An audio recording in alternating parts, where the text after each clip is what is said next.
ಇವತ್ತು ಬೆಳಗ್ಗೆ ನಮ್ಮ ಕಿತ್ತೂರು ಪೊಲೀಸ್ ಠಾಣಾ ವ್ಯಾಪ್ತಿಯಲ್ಲಿ ನಮ್ಮ ಪೊಲೀಸರು ಆತ್ಮರಕ್ಷಣೆಗಾಗಿ ಗಾಳಿಯಲ್ಲಿ ಗುಂಡಾರಿಸಿ ಆಮೇಲೆ ಆರೋಪಿ ನಮ್ಮ ಪೊಲೀಸರ ಮೇಲೆ ಅಟ್ಯಾಕ್ ಮಾಡಿರ್ತಕ್ಕಂಥ ಸಂದರ್ಭದಲ್ಲಿ ತಮ್ಮ ಆತ್ಮರಕ್ಷಣೆಗಾಗಿ ಮತ್ತೊಂದು ಸುತ್ತಿನ ಗುಂಡನ್ನು ಆರೋಪಿತರ ಮೇಲೆ ಹಾರಿಸಬೇಕಂತ ಸಂದರ್ಭ ಬಂತು.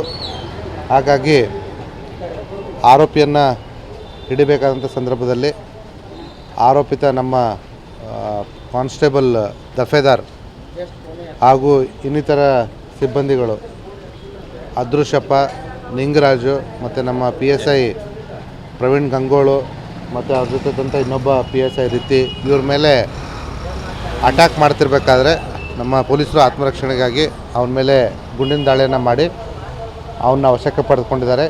ಈಗಾಗಲೇ ನಮ್ಮ ಗಾಯಗೊಂಡಿರ್ತಕ್ಕಂಥ ಪೊಲೀಸರು ಮತ್ತು ಆರೋಪಿತನನ್ನು ನಾವು ಹೆಚ್ಚಿನ ಚಿಕಿತ್ಸೆಗೆ ಜಿಲ್ಲಾ ಆಸ್ಪತ್ರೆ ಅಂತ ಬಿಮ್ಸ್ಗೆ ಸೇರಿಸಿದ್ದೀವಿ. ಈ ಆರೋಪಿತ ಕಳೆದ ವಾರ ಒಂದು ತಂಡವನ್ನು ಕಟ್ಟಿಕೊಂಡು ನಮ್ಮ ಕಿತ್ತೂರು ಪೊಲೀಸ್ ಠಾಣಾ ವ್ಯಾಪ್ತಿಯ MK ಹುಬ್ಳಿಯಲ್ಲಿ ಒಂದು ಚೈನ್ ಸ್ನ್ಯಾಚಿಂಗ್ ಮಾಡಿದರು.